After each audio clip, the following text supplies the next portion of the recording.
എല്ലാവർക്കും നമസ്കാരം. Teach from ഹാർട്ടിൻ്റെ പുതിയൊരു വീഡിയോയിലേക്ക് സ്വാഗതം. എൻ്റെ പ്രിയപ്പെട്ട NUS+2 വിദ്യാർത്ഥികളെ, ഞാൻ നിങ്ങളുടെ സ്വന്തം ശ്രീലേഖ ടീച്ചർ. നമ്മൾ NUS+2 2024 ഏപ്രിൽ എക്സാമിലേക്കുള്ള പൊളിറ്റിക്കൽ സയൻസ് എന്ന സബ്ജക്റ്റിൽ നിന്നും മോഡൽ ക്വസ്റ്റ്യൻസ് ആണ് ഡിസ്കസ് ചെയ്തുകൊണ്ടിരിക്കുന്നത്. അതിലിനി 45 ക്വസ്റ്റ്യൻസ് നമ്മൾ ഡിസ്കസ് ചെയ്ത് കഴിഞ്ഞു. ഇനി 46ാമത്തെ ക്വസ്റ്റ്യൻ മുതലാണ് നമുക്ക് നോക്കാനായിട്ടുള്ളത്. നമ്മുടെ ചാനൽ ആദ്യമായിട്ട് കാണുന്നവരാണെങ്കിൽ സബ്സ്ക്രൈബ് ചെയ്യുക. അതുപോലെ തന്നെ നിങ്ങൾ എന്ത് ചെയ്യുക, വീഡിയോ ലൈക്ക് ചെയ്ത് കാണുക. നിങ്ങളുടെ അഭിപ്രായങ്ങൾ കമൻസിലൂടെ അറിയിക്കുക. നന്നായിട്ട് പഠിക്കുക. ഓക്കെ. ഓപ്ഷണൽ മൊഡ്യൂൾ 7A നിന്നുള്ള ക്വസ്റ്റ്യനാണ് 46ാമത്തേത്. Describe the united nations role in peacekeeping activities.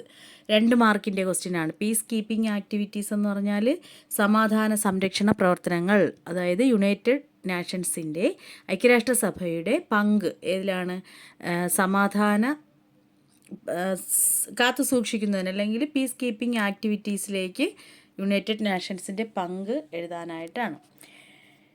United നാഷൻസിന് കീഴിൽ പ്രവർത്തിക്കുന്ന വിവിധ രാജ്യങ്ങളിൽ നിന്നുള്ള നിഷ്പക്ഷ സൈനികരും സിവിലിയൻ ഉദ്യോഗസ്ഥരുമാണ് UN സമാധാന പരിപാലന പ്രവർത്തനങ്ങൾ കൈകാര്യം ചെയ്യുന്നത്, അല്ലെങ്കിൽ അതിൽ അംഗമായിട്ടുള്ളത്. യുദ്ധം ചെയ്യുന്ന രാജ്യങ്ങളെ അഹിംസാത്മകമായി തടയുകയും അവർ തമ്മിലുള്ള വെടിനിർത്തൽ കരാർ നിരീക്ഷിക്കാൻ സഹായിക്കുകയും ചെയ്യുക എന്നതാണ് ഈ പീസ് കീപ്പിംഗ് ആക്ടിവിറ്റീസിൽ പ്രധാനമായിട്ടും ഉൾപ്പെടുന്നത്. അപ്പോൾ UN കമാൻഡിന് കീഴിൽ പ്രവർത്തിക്കുന്ന വിവിധ രാജ്യങ്ങളിൽ നിന്നുള്ള നിഷ്പക്ഷ സൈനികരും സിവിലിയൻ ഉദ്യോഗസ്ഥരുമാണ് UN സമാധാന പരിപാലന പ്രവർത്തനങ്ങൾ നടത്തിവരുന്നത്. അപ്പോൾ യുദ്ധം ചെയ്യുന്ന രാജ്യങ്ങളെ അഹിംസാപരമായിട്ടെന്ന് പറഞ്ഞാൽ എന്താണ്? ആർക്കും ദോഷകരമാകാത്ത രീതിയിൽ തടയുകയും അവർ തമ്മിലുള്ള വെടിനിർത്തൽ കരാർ നിരീക്ഷിക്കാനൊക്കെ സഹായിക്കുകയും അതിനൊക്കെ വേണ്ടിയിട്ട് പ്രവർത്തിക്കുന്നതാണിത്. ഓക്കെ.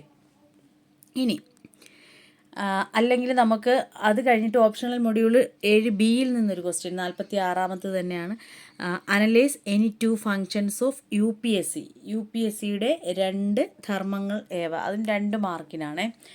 സിവിൽ സർവീസിലേക്ക് നേരിട്ടോ പ്രൊമോഷൻ മുഖേനയോ നിയമനം നടത്തുമ്പോൾ പാലിക്കേണ്ട നിയമന രീതികളും മാനദണ്ഡങ്ങളും സംബന്ധിച്ച എല്ലാ കാര്യങ്ങളിലും സർക്കാരിനെ ഉപദേശിക്കുക, അല്ലേ, എന്നുള്ളതാണ് പ്രധാനമായിട്ടും ഏറ്റവും പ്രധാന കർത്തവ്യം UPSCയുടെ. എന്താണ്? സിവിൽ സർവീസിലേക്ക് നേരിട്ടോ അല്ലെങ്കിൽ പ്രൊമോഷൻ മുഖേനയോ നിയമനം നടത്തുമ്പോൾ പാലിക്കേണ്ട നിയമന രീതികൾ, മാനദണ്ഡങ്ങൾ ഇവ സംബന്ധിച്ചുള്ള എല്ലാ കാര്യങ്ങളിലും സർക്കാരിനെ ഉപദേശിക്കുക. പിന്നെന്താണ്? അപ്പോയിൻമെൻറ്റ്, പ്രൊമോഷൻ, അതുപോലെ ട്രാൻസ്ഫർ എന്നിവയ്ക്കായിട്ട് ഉദ്യോഗാർത്ഥികളുടെ യോഗ്യത എന്ന് പറയുമ്പോൾ എന്താണ്? യോഗ്യതയെക്കുറിച്ച് ഉപദേശിക്കുക. ഇത് രണ്ടുമാണ് പ്രധാനമായിട്ടും ആരുടെ കർത്തവ്യം എന്ന് പറയുന്നത്, അല്ലെങ്കിൽ UPSCയുടെ 2 ഫങ്ഷൻസ് ആയിട്ട് എഴുതാനായിട്ടുള്ളത്. 47ാമത്തെ ക്വസ്റ്റ്യൻ 3 മാർക്കിൻ്റെ ക്വസ്റ്റ്യനാണ്.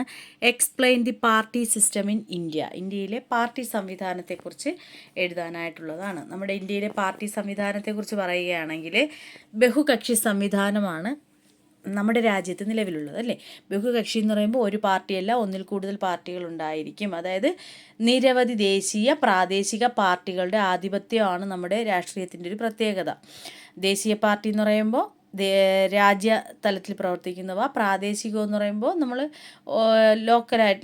നമ്മുടെ ലൊക്കാലിറ്റി അല്ലെങ്കിൽ പ്രാദേശികമായിട്ട് പ്രവർത്തിക്കുന്ന പാർട്ടികൾ. അപ്പോൾ അതാണ് ഒരു പ്രത്യേകത, ബഹുകക്ഷി സംവിധാനം. പിന്നെ അതുപോലെ തന്നെ 1952 സാർവത്രിക വോട്ടവകാശം വന്നല്ലോ, അതായത് മുതിർന്നവരുടെ ഫ്രാഞ്ചൈസി അടിസ്ഥാനമാക്കിയുള്ള ആദ്യത്തെ പൊതു തിരഞ്ഞെടുപ്പ് നടന്നത് 1952. അപ്പോൾ അത് നമ്മുടെ പാർട്ടി സംവിധാനത്തിൻ്റെ ഒരു പ്രത്യേകതയാണ്. പിന്നെ ഇന്ത്യയിൽ 2 തരം രാഷ്ട്രീയ പാർട്ടികൾ ഉണ്ടായിരിക്കും, ദേശീയ പാർട്ടികളും അതുപോലെ തന്നെ പ്രാദേശിക പാർട്ടികളും. മനസ്സിലായല്ലോ? ബഹുകക്ഷി സംവിധാനമാണ്, നിരവധി ദേശീയ പ്രാദേശിക പാർട്ടികളുടെ ആധിപത്യമുണ്ട്.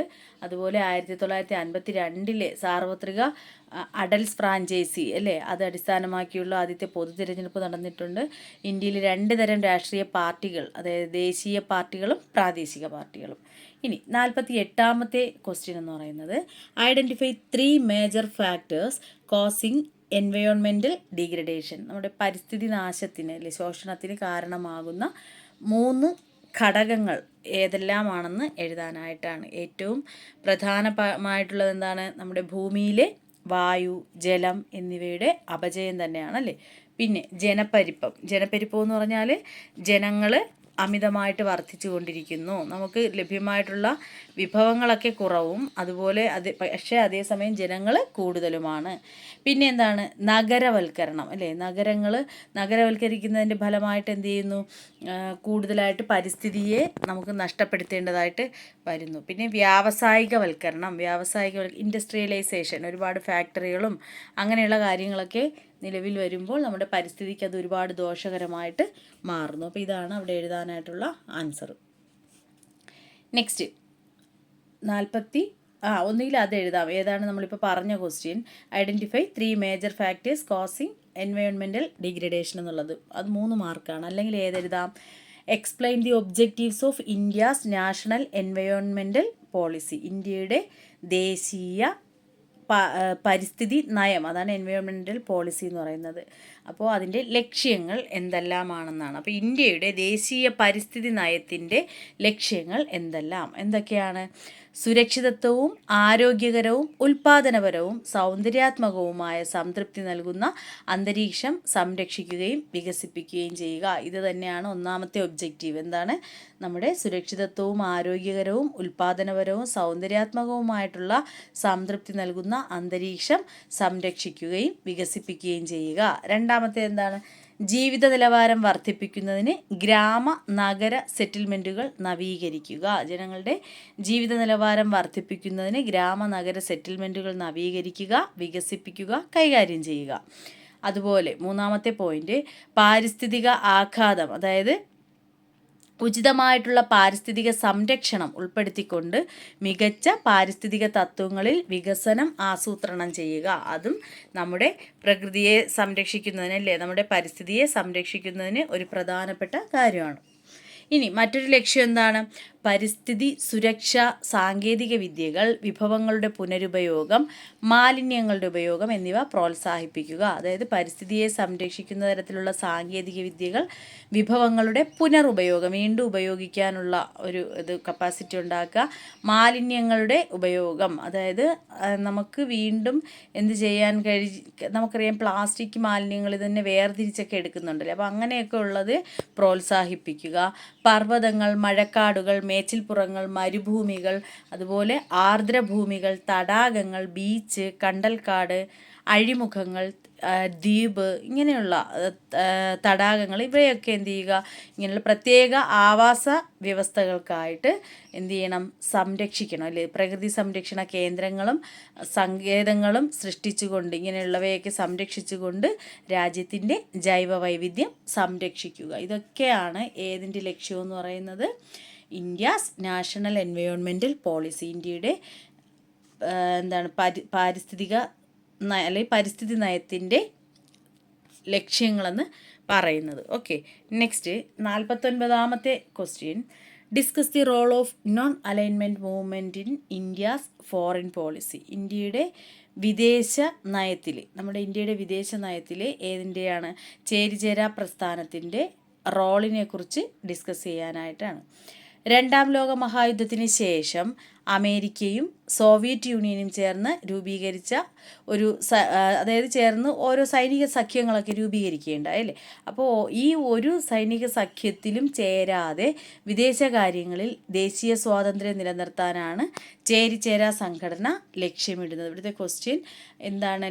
നോൺ അലൈൻമെൻറ്റ് മൂവ്മെൻറ്റിൻ്റെ റോളാണ് നമ്മുടെ ഇന്ത്യൻ വിദേശ നയത്തിൽ. അപ്പോൾ ഈ രണ്ട്, അമേരിക്കയുടെ നേതൃത്വത്തിൽ മുതലാളിത്ത ചേരിയും സോവിയറ്റ് യൂണിയൻ്റെ നേതൃത്വത്തിൽ കമ്മ്യൂണിസ്റ്റ് ചേരി. അപ്പോൾ അതിൽ രണ്ടിലും നിൽക്കാതെ എന്ത് ചെയ്യുക? നിഷ്പക്ഷമായി നിൽക്കുന്നവയാണ് ഏതെന്ന് പറയുന്നത്?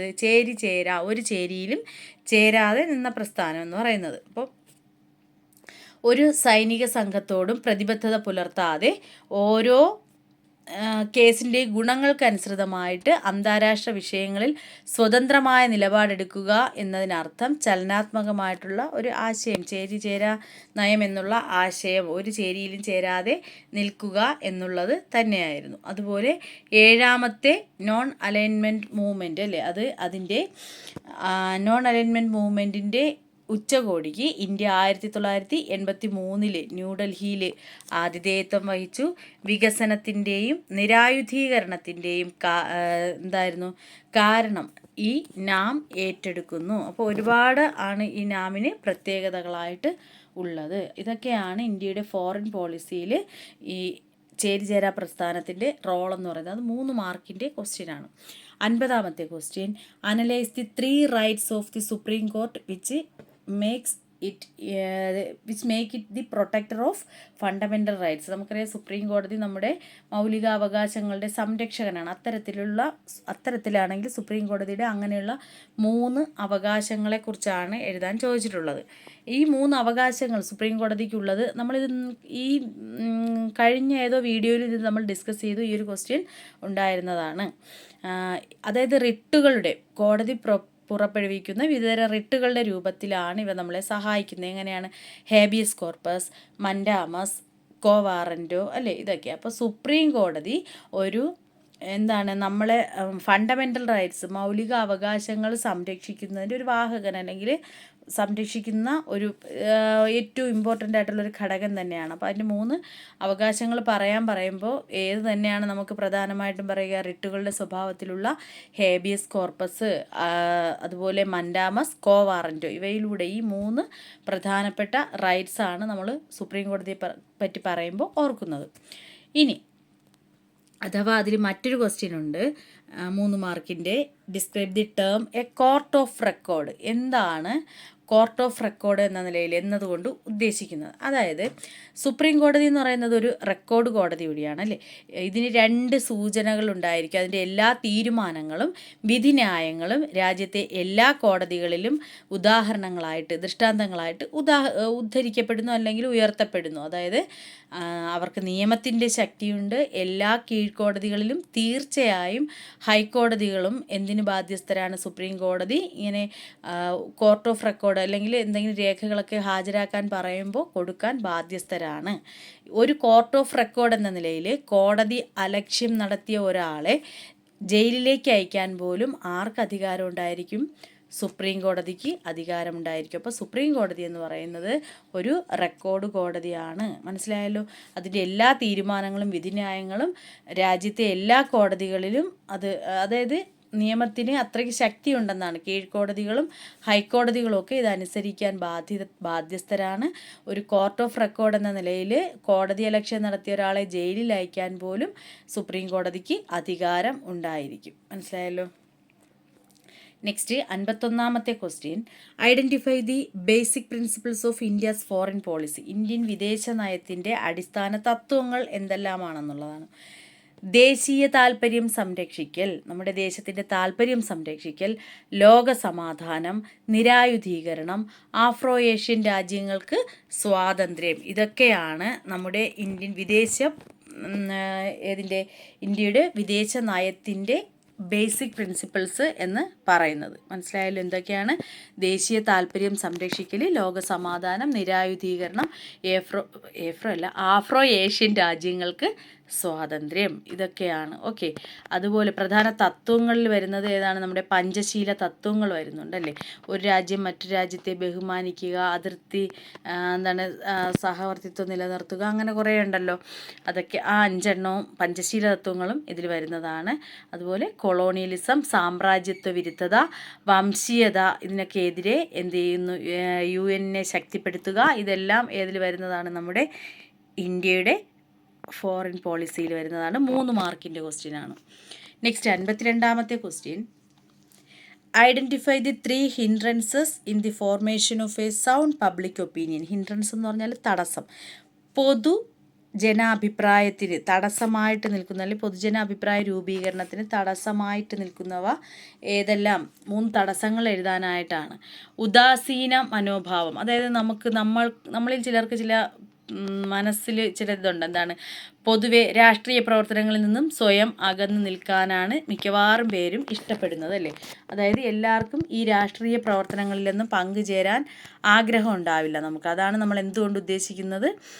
ഉദാസീന മനോഭാവം എന്നതുകൊണ്ട് ഉദ്ദേശിക്കുന്നത്. ആർക്കും എന്തിലും ഇഷ്ടമുണ്ടാവില്ല, നമുക്കിതിനെക്കുറിച്ച് രാഷ്ട്രീയ കാര്യങ്ങളിലൊന്നും എപ്പോഴും നമ്മൾ നേരിട്ട് ഇറങ്ങി പുറപ്പെടുക അല്ലെങ്കിൽ അതിലോട്ട് ആക്റ്റീവ് ആകാൻ എല്ലാ ജനങ്ങൾക്കും ഇഷ്ടമുണ്ടാവില്ല. പലരും ചിന്തിക്കുമോ ഇതൊക്കെ എന്തിനാണ്, അല്ലെങ്കിൽ ഞാൻ എന്തിനാണ് ഇതിൽ ഇടപെടുന്നത് എന്ന് ചിന്തിക്കുന്ന ഒരു സ്വഭാവം ഉണ്ടാവും. അപ്പോൾ അതാണ് നമ്മൾ ഉദാസീന മനോഭാവം എന്ന് പറയുന്നത്. അപ്പോൾ പൊതുവേ രാഷ്ട്രീയ പ്രവർത്തനങ്ങളിൽ നിന്ന് അകന്നു നിൽക്കുക.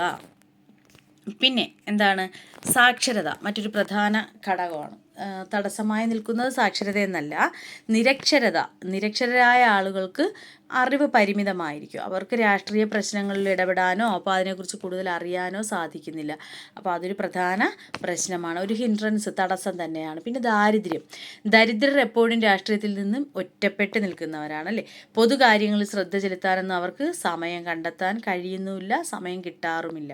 അപ്പോൾ ഇത് മൂന്നുമാണ് പ്രധാനമായിട്ട് ഉദാസീനത, അതുപോലെ സാക്ഷരത, പിന്നെന്താണ് ദാരിദ്ര്യം. ഇത് മൂന്നുമാണ് ഇതിൽ വരുന്നത്. ഇനി ഈ 52ാമത്തെ ക്വസ്റ്റ്യനിൽ പബ്ലിക് ഒപ്പീനിയൻ ഇപ്പോൾ പറഞ്ഞ ക്വസ്റ്റ്യൻ അല്ലാതെ 3 മാർക്കിൽ ഒന്നിൽ നിങ്ങൾക്ക് വേറൊരു ക്വസ്റ്റ്യൻ കൂടി തരുന്നുണ്ട്. Describe any 3 significance and role of public opinion. പൊതുജന അഭിപ്രായത്തിൻ്റെ 3 അല്ലെങ്കിൽ പങ്കിനെക്കുറിച്ച് 3 എഴുതാനാണ്. അതിൻ്റെ സിഗ്നിഫിക്കൻസും പങ്കും അതിനെക്കുറിച്ച്. അതായത് ഒന്നാമത്തേത് ഗവൺമെൻറ്റിനുള്ള മാർഗനിർദ്ദേശം എന്ന് പറഞ്ഞാൽ എന്താണ്? നയരൂപീകരണവുമായി ബന്ധപ്പെട്ട് പൊതുജന അഭിപ്രായം സർക്കാരിൻ്റെ മാർഗദർശിയായിട്ട് പ്രവർത്തിക്കുന്നു. പിന്നെന്താണ്? തെരഞ്ഞെടുപ്പിൽ ലഭിച്ച ജനവിധിയുടെ അടിസ്ഥാനത്തിലാണ് എല്ലാ സർക്കാരുകളും എന്ത് ചെയ്യുന്നത്? പൊതുവെ പ്രവർത്തിക്കുന്നത്. അപ്പോൾ തിരഞ്ഞെടുപ്പ് സമയത്ത് നൽകുന്ന വാഗ്ദാനങ്ങൾ നിറവേറ്റുന്നതിനായിട്ട് ജനങ്ങൾ ഈ രാഷ്ട്രീയ പാർട്ടികളെ വിജയിപ്പിക്കാനൊക്കെ ശ്രമിക്കുന്നു. അപ്പോൾ പബ്ലിക് ഒപ്പീനിയൻ, പൊതുജന അഭിപ്രായത്തിൻ്റെ റോളാണ് നമ്മൾ ഈ പറയുന്നത്, അതിൻ്റെ സാധ്യതകളും പങ്കിനെക്കുറിച്ചും. അപ്പോൾ ഗവൺമെൻറ്റിനുള്ള മാർഗനിർദ്ദേശം, പബ്ലിക് ഒപ്പീനിയൻ ഒരു പ്രധാന ഘടകമാണല്ലേ. അങ്ങനെ എന്ത് ചെയ്യുന്നു? ഗവൺമെൻറ്റിൻ്റെ നയരൂപീകരണവുമായിട്ട് ബന്ധപ്പെട്ട് പൊതുജന അഭിപ്രായം ഏറ്റവും ഇമ്പോർട്ടൻ്റ് ആയിട്ടുള്ള കാര്യമാണ്. അത് സർക്കാരിൻ്റെ മാർഗദർശിയായിട്ട് പ്രവർത്തിക്കുന്നതാണ്. അപ്പോൾ തെരഞ്ഞെടുപ്പിൽ ലഭിച്ച ജനവിധിയുടെ അടിസ്ഥാനത്തിലാണ് സർക്കാരുകളൊക്കെ എന്ത് ചെയ്യുന്നത്? പ്രവർത്തിക്കുന്നത്. അപ്പോൾ വാഗ്ദാനങ്ങൾ നിറവേറ്റാനായിട്ട് ജനങ്ങൾ എന്ത് ചെയ്യുന്നു? ഈ പബ്ലിക് ഒപ്പീനിയൻ അതൊരു ആയുധമായി തന്നെ ഉപയോഗിക്കുന്നു. നിയമനിർമ്മാണത്തിൽ സഹായിക്കുക, അതായത് ഗവൺമെൻറ് എപ്പോഴും പൊതുജന അഭിപ്രായത്തിൻ്റെ സമ്മർദ്ദത്തിലായിരിക്കും. പൊതുജന നന്മയ്ക്ക് വേണ്ടിയുള്ള നിയമങ്ങൾ രൂപീകരിക്കുന്നതിൽ ഗവൺമെൻറ് ശ്രദ്ധിക്കുന്നു. അപ്പോൾ അതും പബ്ലിക് ഒപ്പീനിയൻ്റെ ഒരു റോള് തന്നെയാണ്, അല്ലെങ്കിൽ സിഗ്നിഫിക്കൻറ്റ് പ്രാധാന്യം തന്നെയാണ്. പിന്നെന്താണ്? ഒരു കാവൽ നായയായി പ്രവർത്തിക്കുന്നു. പൊതുജനാഭിപ്രായം എപ്പോഴും എങ്ങനെയാണ്? ഒരു കാവൽ നായയാണ് അല്ലേ. ഇത് സർക്കാരിനെ നിരുത്തരവാദിത്തപരമായിട്ടുള്ള പ്രവർത്തനങ്ങളെ നിയന്ത്രിക്കാൻ, സർക്കാരിൻ്റെ ഇങ്ങനെയുള്ള പ്രവർത്തനങ്ങളെ നിയന്ത്രിക്കുകയും പരിശോധിക്കുകയും ചെയ്യുന്നതിന് സഹായിക്കുന്നു. മനസ്സിലായല്ലോ. ഇനി അവകാശങ്ങളും സ്വാതന്ത്ര്യങ്ങളും സംരക്ഷിക്കുന്നതിന് നമുക്ക് ഈ പൊതുജനാഭിപ്രായം ഉപയോഗപ്രദമാക്കാം. പൊതുജനാഭിപ്രായം എന്ത് ചെയ്യുന്നു? പൗരന്മാരുടെ അവകാശങ്ങളുടെയും സ്വാതന്ത്ര്യങ്ങളുടെയും സംരക്ഷകനായി പ്രവർത്തിക്കുന്നു. ഒരു ജനാധിപത്യ രാജ്യത്ത് സർക്കാരിനെ വിമർശിക്കാനോ പിന്തുണയ്ക്കാനോ ഒക്കെ നമുക്ക് അവകാശമുണ്ട്. നമുക്ക് ഇഷ്ടമായില്ലെങ്കിൽ വിമർശിക്കാം, നമുക്കല്ലെങ്കിൽ നല്ല അഭിപ്രായമാണെങ്കിൽ അത് തുറന്നു പറയുകയും ചെയ്യാം. ഓക്കെ. 53ാമത്തെ question, explain Gandhi's concept of economic decentralisation. Economic decentralisation means സാമ്പത്തിക വികേന്ദ്രീകരണം. ഗാന്ധിജിയുടെ അഭിപ്രായത്തിൽ അല്ലെങ്കിൽ ഗാന്ധിജിയുടെ സങ്കല്പം എന്തായിരുന്നു? എന്തിനെക്കുറിച്ചാണ്? സാമ്പത്തിക വികേന്ദ്രീകരണത്തെക്കുറിച്ച്. സാമ്പത്തിക അധികാര വികേന്ദ്രീകരണത്തിനായിട്ട് ഒരുപാട് വാദിച്ച വ്യക്തിയാണ് ഗാന്ധിജി. സാമ്പത്തിക ശക്തി വികേന്ദ്രീകരിക്കുന്നതിനുള്ള നടപടികൾ പിന്തുടരുന്നതിന് വേണ്ടി അദ്ദേഹം ഒരുപാട് വാദിച്ചിട്ടുണ്ട്. അപ്പോൾ സ്വാശ്രയ ഗ്രാമീണ സമ്പദ് വ്യവസ്ഥ, അതും ഗാന്ധിജി വാദിച്ചൊരു കാര്യമായിരുന്നു. അതുപോലെ ഗ്രാമത്തിൻ്റെയും ചെറുകിട കുടിൽ വ്യവസായങ്ങളുടെയും ഒക്കെ പ്രോത്സാഹനം, സ്വദേശി എന്ന ആശയം. അപ്പോൾ പ്രാദേശികമായിട്ട് നമ്മുടെ അയൽപക്കത്തൊക്കെ ഉൽപ്പാദിപ്പിക്കുന്ന വസ്തുക്കളുടെ ഉപയോഗത്തെ പ്രോത്സാഹിപ്പിക്കുന്നതിനെയാണ് നമ്മൾ എന്തെന്ന് പറയുന്നത്? സ്വദേശി എന്ന് പറയുന്നത് അല്ലേ. അതുപോലെ തദ്ദേശീയ വ്യവസായങ്ങളുടെ പുനരുജ്ജീവനം, ട്രസ്റ്റിഷിപ്പ് എന്ന ആശയം, അതായത് കാശുള്ളവർ എന്ത് ചെയ്യുക, ഒരുപാട് സ്വത്തുള്ളവർ അത് നമ്മുടെ ഗവൺമെൻറ്റിലേക്ക് അല്ലെങ്കിൽ അത് എന്ത് ചെയ്യുക, അവർ അതിനായിട്ട് ഉപയോഗപ്പെടുത്തുക, മറ്റുള്ള ഇല്ലാത്ത ജനങ്ങൾക്ക് വേണ്ടി ഉപയോഗപ്പെടുത്തുക. അപ്പോൾ ഇതെല്ലാം ഗാന്ധിജിയുടെ സ്വപ്നങ്ങളായിരുന്നു അല്ലെങ്കിൽ സങ്കല്പങ്ങൾ ആയിരുന്നു. ഇല്ലെങ്കിൽ നമുക്ക് മറ്റൊരു ക്വസ്റ്റ്യൻ എഴുതാം. ഇത് 5 മാർക്കിൻ്റെ ക്വസ്റ്റ്യനാണ്. Describe main Marxism and it's basic postulates. Basic postulates എന്ന് പറഞ്ഞാൽ എന്താണ്? അടിസ്ഥാന തത്വങ്ങൾ. എന്താണ് മാർക്സിസം, അതുപോലെ അതിൻ്റെ അടിസ്ഥാന തത്വങ്ങൾ എന്തെല്ലാം നോക്കാം നമുക്ക്. അതായത് ലിബറലിസം എന്ന് പറയുന്നത് എന്താണ്? മുതലാളിത്തത്തെ പ്രോത്സാഹിപ്പിക്കുന്നതാണല്ലേ. അതേസമയം മാർക്സിസം തൊഴിലാളി വർഗത്തിൻ്റെ രാഷ്ട്രീയ തത്വശാസ്ത്രമാണ്. ഇതൊരു സാമൂഹിക മാറ്റത്തിൻ്റെ ശാസ്ത്രമാണ്, സിദ്ധാന്തം ആണ് ഏതെന്ന് പറയുന്നത് മാർക്സിസം. അപ്പോൾ മാർക്സിസം ചില അനുമാനങ്ങൾ അല്ലെങ്കിൽ നിയമങ്ങൾ എന്നിവയെ അടിസ്ഥാനമാക്കിയുള്ളതാണ് മാർക്സിസം. എന്തൊക്കെയാണ്? ലോകത്തൊന്നും സ്വതന്ത്രമായി നടക്കുന്നില്ല. നമ്മൾ ചുറ്റും കാണുന്ന കാര്യങ്ങളിൽ എപ്പോഴും ഒരു കാരണഫല ബന്ധം ഉണ്ടായിരിക്കും. ഇനി അതുപോലെ രണ്ടാമത്തെ എന്തോന്നാണ്? യഥാർത്ഥ വികസനം എപ്പോഴും ഭൗതികമായിട്ടുള്ള വികസനമാണല്ലേ. അതായത് സാമ്പത്തികമാണ് മെയിനായിട്ട് ഉദ്ദേശിക്കുന്നത്. ഭൗതിക ഘടകം വ്യക്തി ജീവിതത്തിലും സാമൂഹിക ജീവിതത്തിലും ഒരു ശക്തമായിട്ടുള്ള ഘടകമാണ്. അപ്പോൾ ലോകത്തൊന്നും സ്വതന്ത്രമായി നടക്കുന്നില്ല. യഥാർത്ഥ വികസനം എപ്പോഴും ഏതാണ്? ഭൗതിക വികസനം. ഭൗതികം എന്നുകൊണ്ട് ഉദ്ദേശിക്കുന്നത് എന്താണ്? സാമ്പത്തിക വികസനം തന്നെയാണ്. ഇനി മറ്റൊരു പോയിന്റ്, സാമൂഹിക ഭൗതിക വികസനത്തിൻ്റെ ഒരു പ്രത്യേക ഘട്ടത്തിലാണ് നമ്മൾ മനുഷ്യൻ ജനിക്കുന്നത് എന്നാണ് മാർക്സിസം പറയുന്നത്. അതായത് അവനിൽ നിന്നും സ്വതന്ത്രമായി നിലനിൽക്കുന്ന ഒരു സാമൂഹിക പശ്ചാത്തലത്തിലാണ് അവൻ ജനിക്കുന്നത് എന്നാണ് പറയുന്നത്. അതുപോലെ സാമൂഹ്യ വർഗങ്ങൾ, പ്രത്യേകിച്ച് എതിർ വിഭാഗങ്ങൾ അവരുടെ പോരാട്ടത്തിലൂടെയും വിപ്ലവ പ്രക്രിയയെ പിന്തുടർന്ന് മുന്നോട്ട് നീങ്ങുന്നു. തൊഴിലാളി വർഗത്തെയാണ് ഇവിടെ ഉദ്ദേശിക്കുന്നത്. സാമൂഹ്യ വർഗങ്ങൾ എന്ത് ചെയ്യുന്നു? അതായത് ഈ എതിർ വിഭാഗങ്ങൾ അവരുടെ പോരാട്ടത്തിലൂടെയും വിപ്ലവ പ്രക്രിയയെ പിന്തുടർന്ന് മുന്നോട്ട് നീങ്ങിക്കൊണ്ടേയിരിക്കുന്നു എന്നാണ്. ഇനി ഓപ്ഷണൽ മൊഡ്യൂൾ 7A നിന്നുള്ള ക്വസ്റ്റ്യനാണ്. 54-ാമത്തേത് 5 മാർക്കിൻ്റെ ക്വസ്റ്റ്യനാണ്. എന്താണ്? Explain the objectives and composition of the security council. Security കൗൺസിലിൻ്റെ ലക്ഷ്യങ്ങളും ഘടനയും അതിനെക്കുറിച്ച് വിശദീകരിക്കാനാണ്. അത് 5 മാർക്കിൻ്റെ ക്വസ്റ്റ്യനാണ്. ഓക്കെ, നോക്കാം. സെക്യൂരിറ്റി കൗൺസിൽ അതിന് 5 സ്ഥിര അംഗങ്ങളും 10 അസ്ഥിര അംഗങ്ങളും സ്ഥിരമല്ലാത്തവരും ഉണ്ട്. ഇനി ഈ സെക്യൂരിറ്റി കൗൺസിലിൻ്റെ ലക്ഷ്യം എന്താണെന്ന് നോക്കാം. ലക്ഷ്യങ്ങൾ, സുരക്ഷാ സമിതിയുടെ ലക്ഷ്യങ്ങൾ എന്തെല്ലാം? അന്താരാഷ്ട്ര സമാധാനവും സുരക്ഷയും നിലനിർത്തുക അല്ലേ. അന്താരാഷ്ട്ര സമാധാനവും സുരക്ഷയും നിലനിർത്തുക, തർക്കങ്ങളൊക്കെ സമാധാനപരമായി പരിഹരിക്കുന്നതിനുള്ള ഉചിതമായ ശുപാർശകൾ നൽകുക, തെറ്റു ചെയ്യുന്ന അംഗരാജ്യത്തിൻ്റെ മേൽ ഉപരോധം ഏർപ്പെടുത്തുക, വീഴ്ച വരുത്തിയ രാജ്യത്തെ ഒരു പാഠം പഠിപ്പിക്കാൻ ബീഡിംഗ് ഉപരോധം ഏർപ്പെടുത്തുക. അതുപോലെ സുരക്ഷാ കൗൺസിലിന് അംഗരാജ്യങ്ങളിലെ എന്തെങ്കിലും സൈനികരെ അങ്ങനെയുള്ള പ്രശ്നബാധിത പ്രദേശങ്ങളിലേക്ക്, ഈ അംഗരാജ്യങ്ങളിലെ സൈനികരെ പ്രശ്നബാധിത പ്രദേശങ്ങളിലേക്ക് അയക്കാം. അതും സുരക്ഷാ കൗൺസിലിൻ്റെ അതിൻ്റെ ഇതിൽ വരുന്നതാണ്, ഒബ്ജക്റ്റീവ്സിൽ വരുന്നതാണ്. അപ്പോൾ ഇതൊക്കെയാണ് ഏതെന്ന് പറയുന്ന സെക്യൂരിറ്റി കൗൺസിലിൻ്റെ ഒബ്ജക്റ്റീവ്സ് എന്ന് പറയുന്നത്. നെക്സ്റ്റ് 7Bയിൽ നിന്ന് ഒരു ക്വസ്റ്റ്യൻ, 54-ാമത്തെ 5 മാർക്കിനാണ്. Analyse the constitutional provisions intended to make both UPSC and SPSC independent of any external influence. UPSC SPSC എന്നിവയെ ബാഹ്യ സ്വാധീനത്തിൽ നിന്ന് സ്വതന്ത്രമാക്കാൻ ഉദ്ദേശിച്ചുകൊണ്ടുള്ള ഭരണഘടനാ വ്യവസ്ഥകൾ വിശകലനം ചെയ്യുക എന്നുള്ളതാണ്. അതായത് ഇനി പറയുന്ന ഭരണഘടനാ വ്യവസ്ഥകൾ കമ്മീഷനെ, UPSC അതുപോലെ SPSC എന്നിവയെ ബാഹ്യ സ്വാധീനത്തിൽ നിന്ന് സ്വതന്ത്രമാക്കാൻ ഉദ്ദേശിച്ചിട്ടുള്ളതാണ്. നമ്മൾ UPSCയുടെ കാര്യത്തിലാണെങ്കിൽ 6 വർഷം അല്ലെങ്കിൽ 65 വയസ്സ് തികയുന്നത് വരെ എന്ത് ചെയ്യാം? തികയുന്നത് വരെയാണ്. SPSCയുടെ കാര്യത്തിൽ 62 വയസ്സ് വരെയാണ് അംഗങ്ങളെ നിയമിക്കുന്നത്. മനസ്സിലായല്ലോ. നമ്മളപ്പോൾ UPSCയുടെ കാര്യത്തിൽ 6 വർഷം അല്ലെങ്കിൽ 65 വയസ്സ് തികയുന്നത് വരെയാണെങ്കിൽ, അത് SPSCയുടെ കാര്യത്തിലേക്ക് വരുമ്പോൾ 62 വയസ്സ് വരെ അംഗങ്ങളെ നിയമിക്കുന്നു. ഇനി ഒരംഗത്തിൻ്റെ സേവന വ്യവസ്ഥകൾ ആരോ ആയിക്കോട്ടെ, അവനോ അവളോ, അവരുടെ സേവന കാലാവധി കാലത്ത് പോരായ്മയിലേക്ക് മാറ്റാൻ കഴിയുന്നില്ല. ഇനി അടുത്ത പോയിന്റ്, സുപ്രീം കോടതിയുടെ കൂടിയാലോചനയിൽ ചില പ്രത്യേക കാരണങ്ങളാൽ രാഷ്ട്രപതിയുടെ ഉത്തരവിലൂടെ ഒരു അംഗത്തെ നീക്കം ചെയ്യാൻ സാധിക്കുന്നു. സുപ്രീം കോടതിയുടെ കൂടിയാലോചനയിൽ ചില പ്രത്യേക കാരണങ്ങളാൽ എന്ത് ചെയ്യാം? രാഷ്ട്രപതിയുടെ ഉത്തരവിലൂടെ, പ്രസിഡന്റിൻ്റെ ഉത്തരവിലൂടെ ഒരു അംഗത്തെ നീക്കം ചെയ്യാം. ഇനി കമ്മീഷൻ്റെ ചിലവുകൾ ഇന്ത്യൻ കൺസോളിഡേറ്റഡ് ഫണ്ടിൽ നിന്നാണ് ഈടാക്കുന്നത്. മനസ്സിലായല്ലോ? കമ്മീഷൻ്റെ ചിലവുകൾ ഇന്ത്യൻ കൺസോളിഡേറ്റഡ് ഫണ്ടിൽ നിന്ന് ഈടാക്കുന്നു.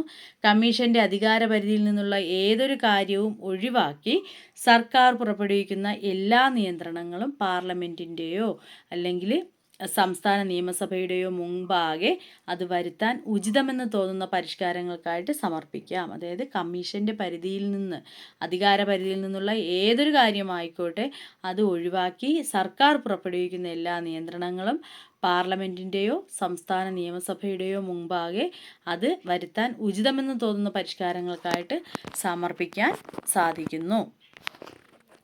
ഇനി